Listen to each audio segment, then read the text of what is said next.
اللهم صل على سيدنا محمد وعلى آل سيدنا محمد. قال الله تعالى: أعوذ بالله من الشيطان الرجيم. بسم الله الرحمن الرحيم. يا أيها الذين آمنوا اتقوا الله حق تقاته ولا تموتن إلا وأنتم مسلمون. واعلموا قال الله تعالى: يا أيها الذين آمنوا اتقوا الله ولتنظر نفس ما قدمت لغد واتقوا الله إن الله خبير بما تعملون. وقال رسول الله صلى الله عليه وسلم: من أحيا سنتي فقد أحبني ومن أحبني كان معي في الجنة. Jamaah salat Jumat yang senantiasa dirahmati oleh Allah Subhanahu wa taala. Pertama dan yang paling utama, marilah kita bersyukur kepada Allah Subhanahu wa taala dengan sebenar-benarnya bersyukur karena Allah Subhanahu wa taala masih memberikan kepada kita berupa nikmat kesehatan, nikmat kesempatan, nikmat kekuatan, sehingga kita bisa hadir di dalam majelis yang mulia untuk menunaikan kewajiban kita, yaitu salat Jumat secara berjamaah. Memang nikmat kesehatan adalah nikmat yang sangat besar. Akan tetapi ada satu nikmat yang mana dengan nikmat tersebut manusia bisa masuk ke dalam surga Allah Subhanahu wa taala walaupun sebesar biji zarrah. Nikmat apa itu? Nikmat iman dan nikmat Islam. Bersyukur kita kepada Allah Subhanahu wa taala atas apa yang Allah Subhanahu wa taala berikan kepada kita semua. Salawat dan salam tidak lupa kita hadiahkan buat junjungan alam baginda Nabi besar Muhammad sallallahu alaihi wasallam atas perjuangan beliau dengan para sahabat radhiyallahu anhum ajma'in. Kita bisa merasakan kehidupan seperti yang kita rasakan saat ini. Jamaah salat Jumat yang dirahmati oleh Allah Subhanahu wa taala. Sebelum khatib melanjutkan khutbah pada siang hari ini, izinkanlah khatib berwasiat kepada diri khatib pribadi dan umumnya untuk jamaah sekalian. Marilah sama-sama kita meningkatkan ketakwaan kita kepada Allah Subhanahu wa taala dengan mengamalkan semua perintah-perintah Allah Subhanahu wa taala dan menjauhi semua larangan-larangan Allah, sehingga tidak tambah umur kita, melainkan tambah kedekatan kita, tambah kecintaan kita, tambah ketakwaan kita kepada Allah Subhanahu wa taala. Jamaah Jumat yang senantiasa dirahmati oleh Allah Subhanahu wa taala. Judul khutbah pada siang hari ini adalah menyempurnakan amal agama dengan sempurna. Allah Subhanahu wa taala meletakkan kejayaan manusia, meletakkan kesuksesan manusia yang di dunia ini bersifat sementara, yang di akhirat selama-lamanya hanya dalam amal agama secara sempurna. Kenapa Allah Subhanahu wa taala meletakkan kejayaan manusia, meletakkan kesuksesan manusia hanya dalam amal agama secara sempurna? Karena Allah Subhanahu wa taala telah berfirman di dalam surah Al-Maidah ayat 3. A'udzu billahi minasy syaithanir rajim.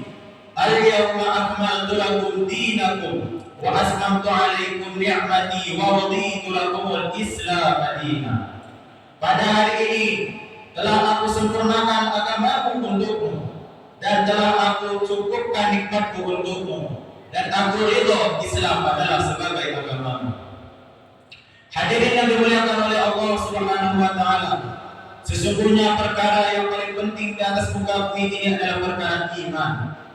Apabila iman seseorang ini baik, maka hatinya akan menjadi baik, sehingga suasana di sekitarnya akan menjadi baik, sehingga Allah Subhanahu wa taala turunkan rahmat dari langit maupun dari bumi.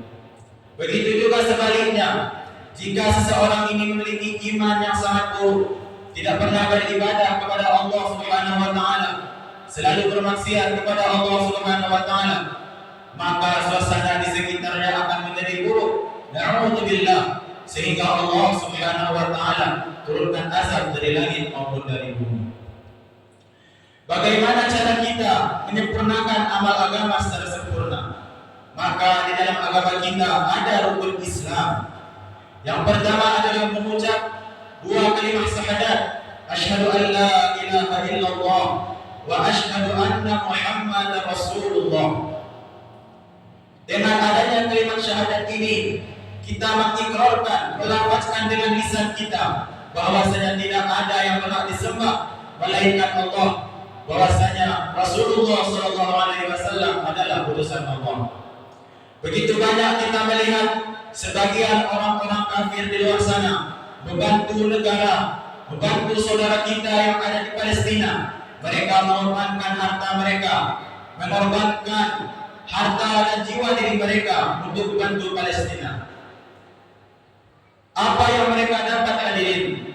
Mereka tidak mendapatkan apa-apa di sisi Allah. Di sisi Allah itu tidak ada apa-apanya untuk mereka. Karena apa? Karena di dalam hati mereka itu tidak ada iman. Maka setelah kita menyempurnakan iman kita, mengucapkan kalimat syahadat, ada rukun iman yang kedua, rukun Islam yang kedua. Apa rukun Islam yang kedua? Yaitu menunaikan sholat, melaksanakan sholat wajib. Melaksanakan sholat wajib 5 waktu adalah sungguh-sungguh hadiah dari Allah Subhanahu wa taala bagi umat Muhammad.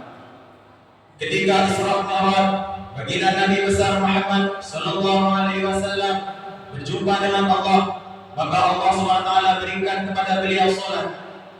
Sebelum sholat 5 waktu diwajibkan kepada kita, Allah Subhanahu wa taala berikan kepada Nabi Muhammad 50 kali dalam sehari.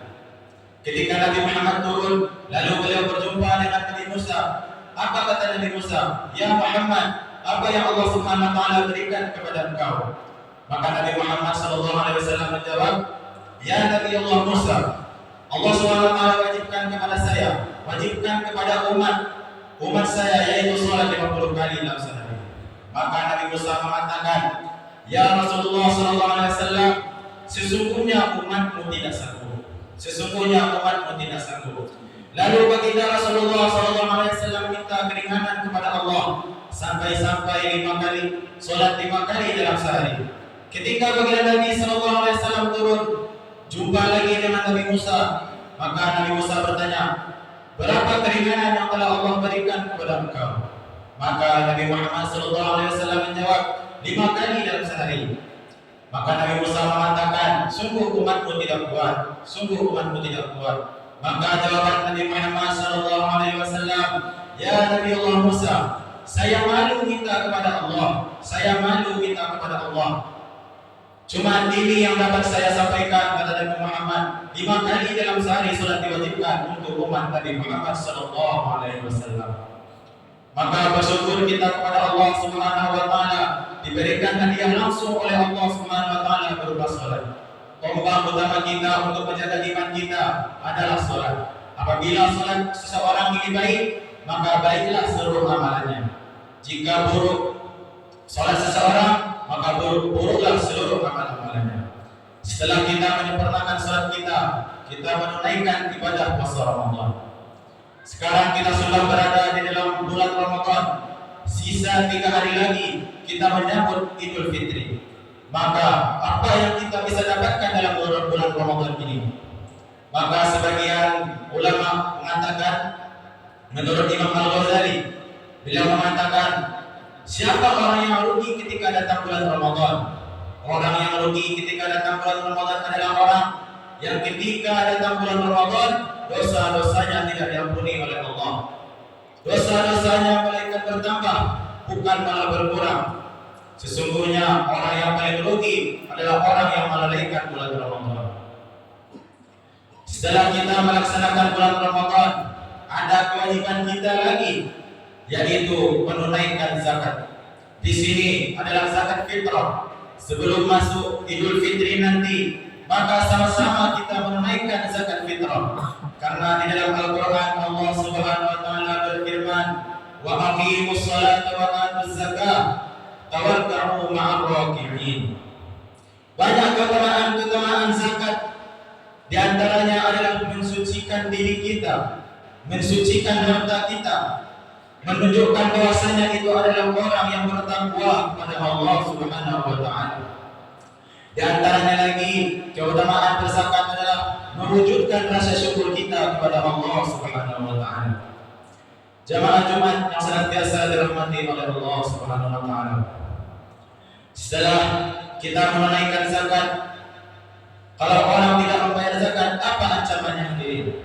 Ketika di akhirat nanti baginda Rasulullah sallallahu alaihi wasallam, barang siapa yang dia diberikan harta oleh Allah Subhanahu wa taala sedangkan dia tidak membayar zakat, maka di akhirat nanti Allah Subhanahu wa taala akan besarkan badan dia.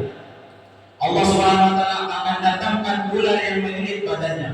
Sebagian mufassirin muhaddisin mengatakan panjang ular tersebut adalah 70 tahun perjalanan. Lalu ular tersebut mematuk-matukkan kepalanya. Lalu ular itu berkata, "Akulah hartamu, akulah hartamu." Maka sebelum masuk Idul Fitri nanti, marilah sama-sama kita menunaikan zakat, karena zakat itu adalah kewajiban bagi kita semua. Setelah kita menunaikan zakat, rukun Islam yang terakhir adalah haji. Sebagian ulama berpendapat haji bagi seseorang yang mampu. Bagaimana orang yang tidak mampu untuk haji, sedangkan ini adalah rukun Islam? Maka para muhaddisin mengatakan orang yang niat untuk naik haji sedangkan dia tidak kesampaian, telah dipanggil oleh Allah Subhanahu wa taala, maka di akhirat nanti dia akan dikumpulkan bersama orang-orang yang haji mabrur. Hadirin yang dimuliakan oleh Allah Subhanahu wa taala, mungkin pada kesempatan kali ini itu saja yang dapat saya sampaikan pada kesempatan kali ini. Mudah-mudahan Allah Subhanahu wa taala memberikan manfaat kepada kita semua. Semoga Allah Subhanahu wa taala mengistiqomahkan kita dalam amal. Aqulu qouli hadza wa astaghfiru innahu huwal ghafurur rahim.